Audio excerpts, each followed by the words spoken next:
everyone, welcome back to my channel. Today we are going to discuss next part of this chapter, French Revolution. So let's start.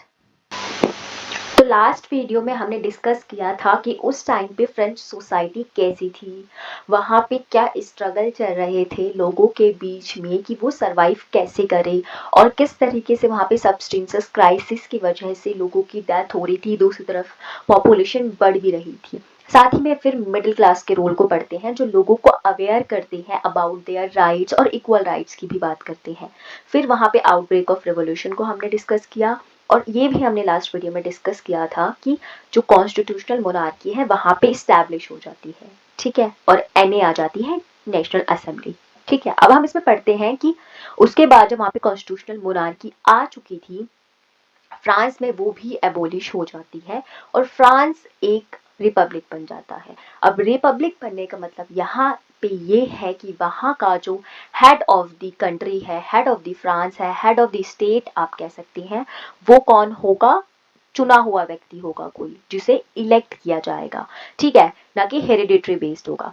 उसके बाद आता है कि राजा जो था Louis 16 वो चुपचाप से अपने आसपास की जो नेबरिंग कंट्रीज थी जैसे किंग ऑफ प्रूशिया हो गया, उनके साथ चुपके से नेगोशिएशंस कर रहा था। वो नेगोशिएशन इसलिए कर रहा था ताकि वहाँ के जो किंग है वो सपोर्ट करे यहाँ पे जो मूवमेंट वगैरह चल रहे हैं इसे दबाने में, ठीक है। अब इसके बाद हम बात करते हैं कि rulers of neighbouring countries were worried by the developments in France. Obviously जो आसपास की नेबरिंग कंट्रीज थी वो डेवलपमेंट जो ये हो रहे थे फ्रांस में, जो ये मूवमेंट्स चल रहे थे, इक्वल राइट्स की मांग उठ रही थी, इससे इसलिए भी परेशान थे क्योंकि वो भी राजा थे और अगर इसका इम्पैक्ट उनकी कंट्रीज में पड़ता, उनके लोगों पे पड़ता, तो उनकी पावर को भी खतरा हो जाता। तो इसीलिए ये आपस में नेगोशिएशंस वगैरह कर रहे थे कि कैसे यहाँ पे ट्रुप्स भेजे फ्रांस में और यहाँ जो मूवमेंट्स चल रहे हैं उन्हें पूरी तरीके से दबा दिया जाए।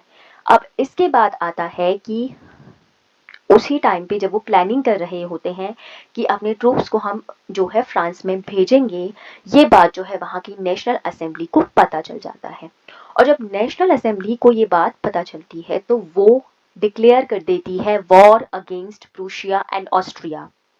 जब वो उनके अगेंस्ट वॉर डिक्लेयर कर देती है तो उस टाइम पे वो एक सॉन्ग गाती है, ठीक है, कह सकते हो एक नेशनल एंथम जो है आज उनका, ला मार्शलाइज, ठीक है, ये वहां पे वो गाती है। उसके बाद क्या होता है, जब वॉर की सिचुएशन हो रही होती है, वॉर चल रही है, उस टाइम पे मैन तो फ्रंट पे जा रहे हैं लड़ने के लिए, वहीं पे जो घर की पूरी जिम्मेदारी है, बच्चों की पूरी जिम्मेदारी है, अर्निंग की पूरी जो रिस्पॉन्सिबिलिटी है वो वुमेन्स पे थी। तो वुमेन्स जो है उन चीज़ों में लगी हुई थी। उसके बाद कई सारे जो है पॉलिटिकल क्लब्स भी एक्टिव थे जो कि रैली कर रहे थे अगेंस्ट ऑल दीज थिंग्स और इक्वल राइट्स की मांग कर रहे थे, लिबर्टी की मांग कर रहे थे, ठीक है। अब उन्हीं में से एक जो फेमस पॉलिटिकल क्लब है वो है जैकोबिन्स का। अब ये जैकोबिन्स का जो लीडर है वो है मैक्सिमिलियन रॉबेस्पियर। अब ये क्या होता है सिचुएशन, इसको अभी हम आगे डिस्कस करेंगे, बट साथ ही उस टाइम पे विमेंस पॉलिटिकल क्लब्स भी बने हुए थे, ठीक है, जो यही सब डिमांड्स कर रही थी। उसी टाइम पे समर 1792 में क्या होता है कि फिर से जो है फूड की शॉर्टेजेस हो जाती है जिसकी वजह से फूड प्राइजेस बढ़ जाते हैं। तो इस बार जैकोबिन्स की लीडरशिप में फिर से लोग जो है हमला करना शुरू कर देते हैं क्योंकि वो बहुत ज़्यादा गुस्से में होते हैं क्योंकि सिचुएशन ठीक नहीं हो रही थी, ठीक है। तो फाइनली वो अगस्त 10 आते आते जो पैलेस ऑफ ट्यूलरीज है वहाँ पे चली जाती है, जो बेसिकली एक रॉयल रेजिडेंट है। वहाँ पे जाके वो किंग्स के गार्ड्स को मार देती है और किंग को एज अ हॉस्टेज अपने पास रख लेते हैं, ठीक है। अब इसके बाद आगे क्या होता है, दूसरी तरफ एनए, जिसे कि अब तक हम कहते हैं कि अब उसे नेशनल कन्वेंशन कहा जाने लगा है और जिसमें कि 21 ईयर्स के जो भी मैन हैं और उससे ज़्यादा एज के हैं, अब उन्हें राइट टू वोट मिल चुका है। यहाँ पे राइट टू वोट में फिर से चेंजेस आ गए हैं और साथ ही साथ वो फ्रांस को डिक्लेयर कर देते हैं कि ये अब एक रिपब्लिक बनेगा 21 सितंबर 1792। अब क्वेश्चन आता है कि जब उन्होंने राजा को हॉस्टेजेस बना लिया है, एक हॉस्टेज बना लिया है, तो उसके साथ क्या होगा? तो उसे जो है बेसिकली एग्जीक्यूट कर दिया जाता है 21 जनवरी 1792 और कुछ टाइम बाद उसकी जो वाइफ थी मैरी, उसे भी मार दिया जाता है, एग्जीक्यूट कर दिया जाता है, और ये भी पब्लिकली किया जाता है। ठीक है, अब ये जब सिचुएशन खत्म हो गई है, फ्रांस एक रिपब्लिक बन गया है, उसी के बाद जो है रेन ऑफ टेरर का आता है। तो रेन ऑफ टेरर में क्या होता है अब हम वो सब डिस्कस करेंगे। ठीक है, तो सबसे पहले तो ये है पीरियड फ्रॉम 1793 टू 1794। ठीक है, अब ये 1793 से 1794 तक का पीरियड जो है वो as a reign of terror कहा जाता है, क्योंकि इस टाइम पे हमें ऑलरेडी पता है कि गवर्नमेंट में कौन आ गया है टॉप पर, जेकोबिन्स क्लब आ गया है, और जेकोबिन्स क्लब का जो लीडर है मेन मैक्सिमिलियन रॉबेस्पियर, उसके हाथ में पावर आ चुकी है। ठीक है, अब पावर उसके हाथ में आ चुकी है तो उसने क्या करा है, पॉलिसी ऑफ सेवर कंट्रोल और पनिशमेंट वाली पॉलिसी अपनाई है। तो यहाँ पे बेसिकली वो क्या करता है, जो भी उसके अगेंस्ट होते हैं उन्हें वो सजा देता है, एग्जीक्यूट करवा देता है, प्रिजन में डाल देता है। ठीक है, अब वो एनिमीज को गिलेटिन करता है, जो भी उसके एनिमीज हैं उन्हें ये जो मशीन है इससे मरवा देता है।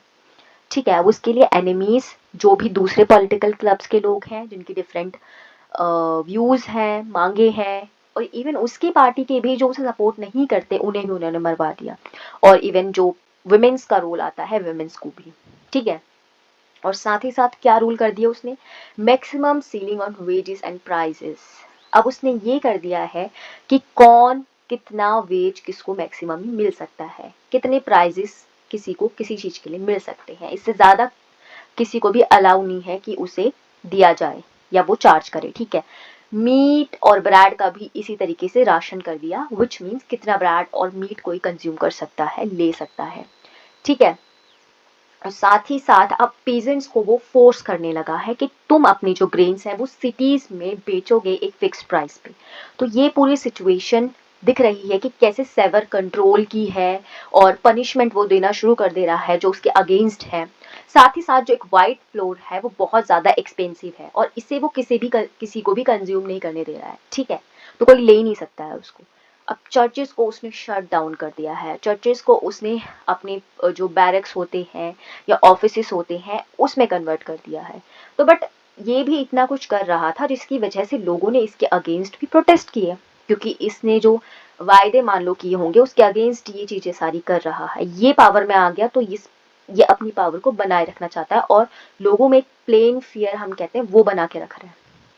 ठीक है, जिसकी वजह से फाइनली जुलाई 1794 में इसको जो असेंबली है वो क्या करती है, यानी नेशनल कन्वेंशन जिसे हम कह रहे हैं, वो इसे कन्विक्ट करती है और नेक्स्ट डे इसको जैसे राजा को एग्जीक्यूट किया था इसको भी एग्जीक्यूट कर दिया जाता है।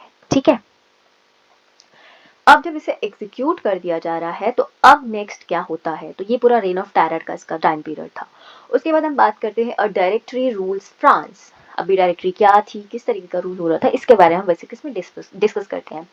जब जैकोबिन जो है बेसिकली गवर्नमेंट में था, अब उसका जो मेन लीडर था वो एग्जीक्यूट हो चुका था, बेसिकली मारा गया था।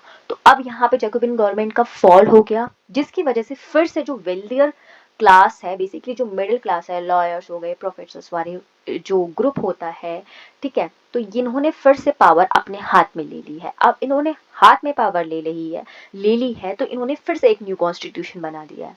ठीक है, अब जब इन्होंने न्यू कॉन्स्टिट्यूशन बनाया तो दोबारा से इन्होंने ये रूल कर दिया है कि जिसके पास प्रॉपर्टी नहीं है, जिस भी सेक्शन ऑफ द सोसाइटी के पास, उसे वोट देने का राइट ही नहीं है, और वो बेसिकली पीजेंट क्लास हो गए। थर्ड स्टेट के जो फार्मर्स, पीजेंट्स, आर्टिसंस, ये सब हो गए, वो इस कैटेगरी में आते हैं। ठीक है, तो इसके बाद इन्होंने ये डिसाइड किया कि अब 2 इलेक्टेड लेजिस्लेटिव काउंसिल्स होंगी। ठीक है, और उसके ऊपर होगी डायरेक्टरी, उस डायरेक्टरी में 5 मेंबर्स होंगे।